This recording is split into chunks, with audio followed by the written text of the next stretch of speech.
What's up everybody, this is Master Ian Gamer. Amidst all the excitement and joy of having Doomfist finally be a playable hero, there are still a couple things that stick out to me that others may not be specifically noticing.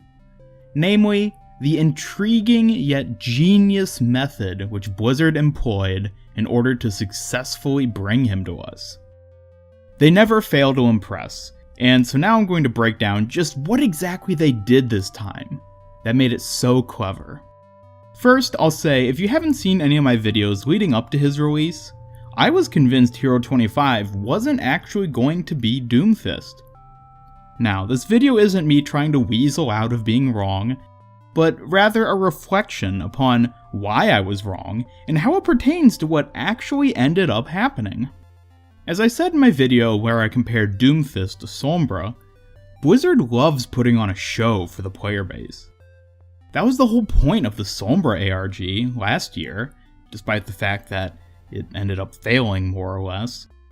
Particularly with regards to new heroes, they like to get people all excited with teasers and hints, but in the past, they've always intentionally kept the teasers vague.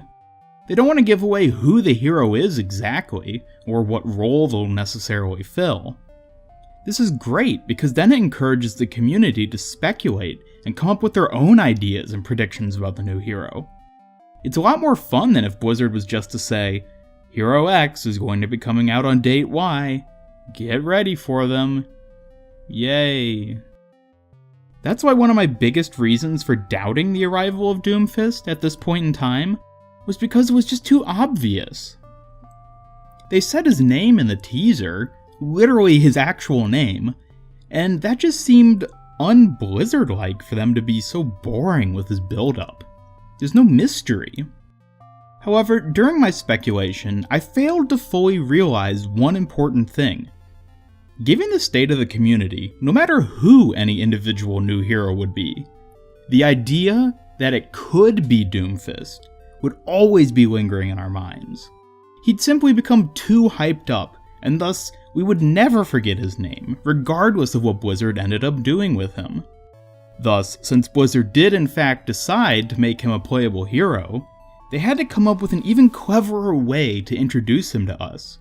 They could do the normal mysterious build-up that they've done with other heroes, but no matter how they played it, people would never actually be surprised by him.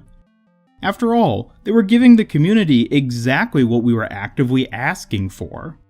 So what they succeeded at pulling off, in order to fool us this time, wasn't who the new hero would be, but rather when they would be released. They kicked off his build-up with the Overwatch blog post, which is very similar to how they kicked off the Orisa build-up. Thus, they knew we would see it, compare it to Orisa, and assume that Doomfist would be coming out on either Tuesday or Thursday of the next week. We were all content to assume we had a little bit of downtime between the first teaser and the actual release about a week later, maybe only to be interrupted by another teaser or two at some point during that time. But then, they completely blindsided us again by releasing him only 2 days after the first and only teaser. I've said it several times before, and yet they still continue to impress me. Blizzard is a publicity genius. Overall though, I do have to say that I didn't enjoy Doomfist's build-up as much as I did Orisa's. Partially I guess is just because I spent a large portion of it barking up the wrong tree, but all in all it just wasn't as mysterious or puzzling, and obviously didn't last as long during the final teasing stage. I think Orisa's build-up was probably my favorite out of the 4 post-release heroes, just because we literally had no idea who we were going to be getting. Sure, the possibility of Doomfist existed during that time, but it became pretty evident that we weren't going to get him at that point, and thus the community was completely baffled as for who we would get instead. That's part of the reason I so strongly rejected the idea of Doomfist being this hero. Because not only did I find some good evidence contradicting it, but also I didn't want him to be this specific hero. Not because I didn't want him in the game. Believe me, I've been hyped for Doomfist long before the community ever even focused on him. but because I wanted Hero 25's release to surprise me. It's like Christmas morning. Knowing what you're going to get before you open the presents just ruins so much of it.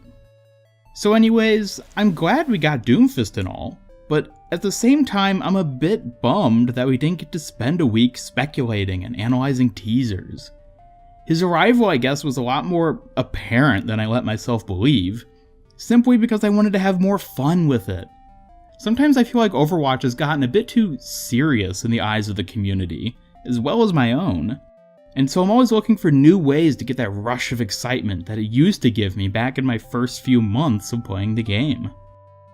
But hey, there will be more new heroes in the future. And now that the most anticipated one has been released, I guess it's time for us to start getting overhyped for somebody else. Anyone willing to put money on that hero being Soundquake? Anyways, thank you all for watching, and be sure to comment below with how you felt about Doomfist's reveal. Were you disappointed by how obvious it was? Or were you happy enough to get him as a hero that you didn't care what kind of build-up they gave us? Also, don't forget to vote in today's poll card to share and compare your thoughts with those of others. Please like the video if you enjoyed it, and subscribe, follow me on Twitter, and click that bell icon to keep up with all my future content. This is Master Ian Gamer signing off, and until next time, let's enjoy our new hero and have a great day.